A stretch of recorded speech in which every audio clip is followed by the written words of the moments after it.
Hola, mis niños. De verdad que nos ha hecho largo, ¿verdad? No nos vemos. Ustedes me miran a mí, pero yo a ustedes nada. Vamos a la clase de español de esta semana. La semana pasada yo les puse a leer unas fábulas, tal vez lo recuerdan. Pero antes de empezar el tema, necesito recordarles que los textos están hechos por letras. Pero no solamente por letras, también por signos ortográficos. Está la coma, el punto, el signo de interrogación, el signo de admiración. ¿Para qué nos sirven esos? Bueno, uno, para hacer pausas. Por ejemplo, la coma es para hacer pausas cortas y el punto para hacer pausas un poquito más largas. Y también nos dicen otro tipo de cosas. Los signos de admiración y de interrogación ya lo saben, ¿verdad?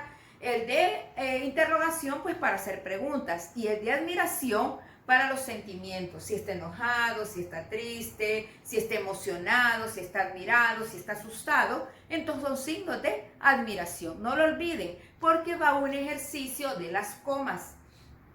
Las comas es para hacer ese tipo de pausas. Cuando uno habla, no habla tan corrido, sino que habla haciendo ciertas pausas.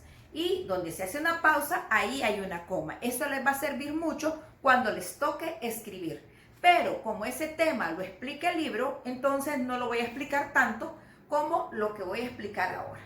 Entonces les decía que la semana pasada ustedes leyeron fábulas. Yo espero que estén leyendo. El que lee tiene mucho conocimiento. Y ahorita solo estamos leyendo cuentos, leyendas, fábulas, cosas muy bonitas. Y es bueno que ustedes lean bastante porque de esa manera van a tener bastante conocimiento. Entonces, leyeron fábulas, unas fábulas de un escritor español que yo espero que hayan buscado dónde queda España, y una fábula de un país de Grecia, ¿verdad? Que también espero que hayan buscado dónde está Grecia. Entonces, esta semana ya no vamos a leer fábulas, vamos a leer cuentos y también leyendas.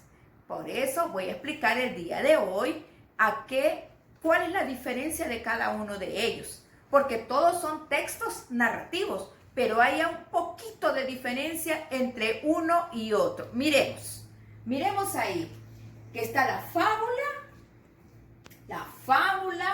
está el cuento y está la leyenda. Entonces miraremos qué es una fábula. Miren, dice que la fábula es un texto narrativo, generalmente breve, el cual puede estar escrito en verso o en prosa. Recuerden que la semana pasada vieron que había estas fábulas que leyeron la semana pasada, pues esta está en verso y esta está en prosa. Versos, miren, son versos y esta es prosa. La mayoría de textos, como los cuentos, está escrito en prosa. Solo las poesías, las canciones y algunos cuentos a veces los escriben también en verso, pero es muy poco. Entonces les decía que estén en verso o en prosa. Sus personajes, el de la fábula, casi siempre, no siempre, pero la mayor parte de veces son animales que personifican a seres humanos, o sea, que hablan, que interactúan, ¿verdad? Y el principal propósito de una fábula es dejar una enseñanza y lo hace a través de una moraleja. Entonces, la fábula siempre nos deja una enseñanza y tiene una moraleja que siempre está al final del texto. Ahora miremos el otro.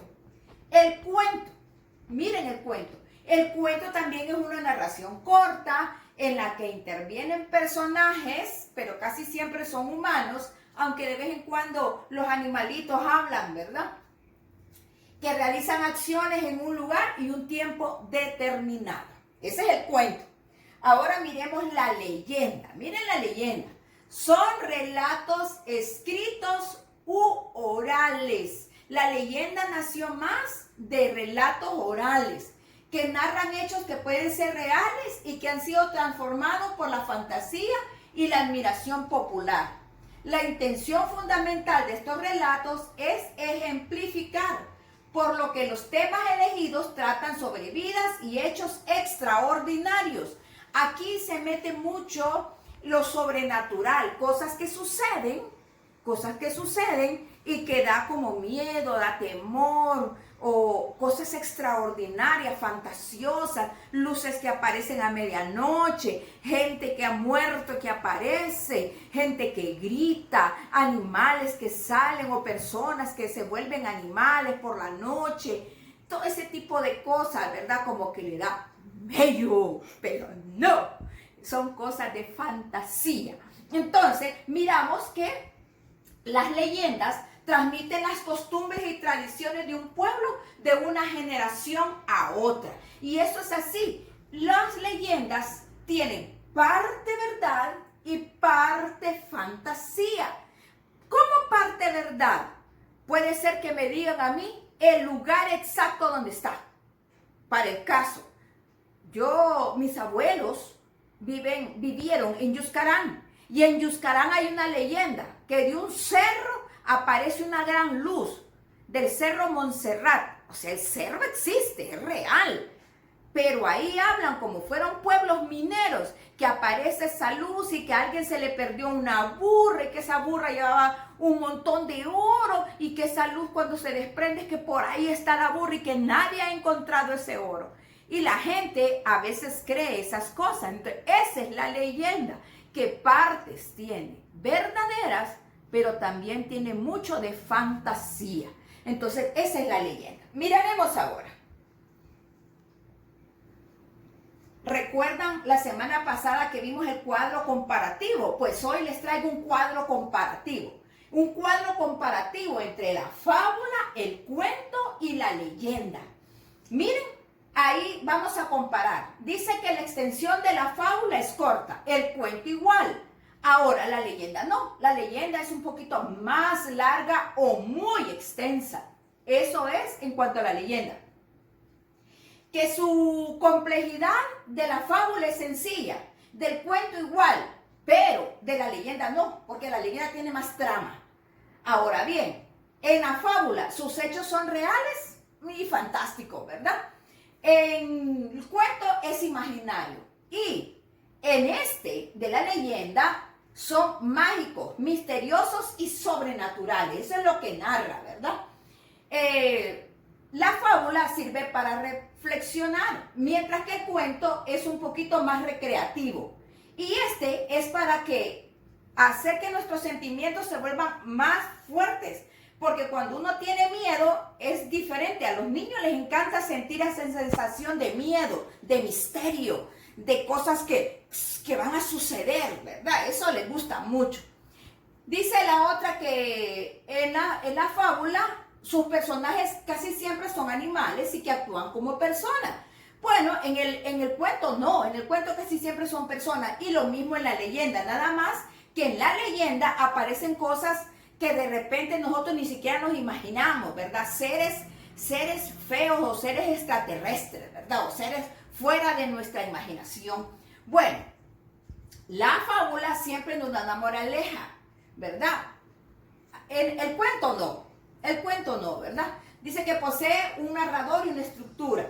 Y en la leyenda sus personajes son reales con cierta fantasía.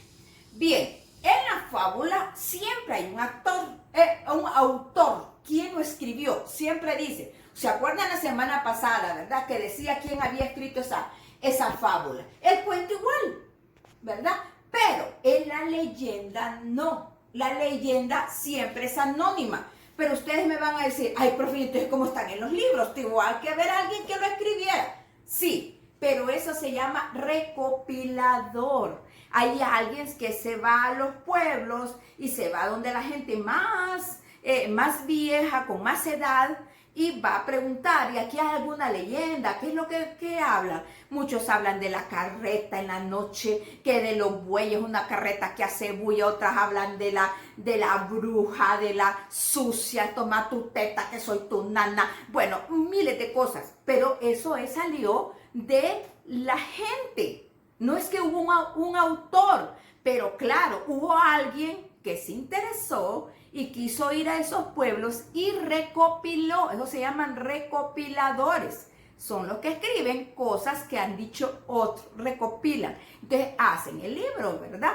Entonces, para eso es. Bueno, mis amores, esto es el tema de esta semana. Son los textos narrativos. No lo olviden, textos narrativos. La otra semana, pues miraremos otro tema.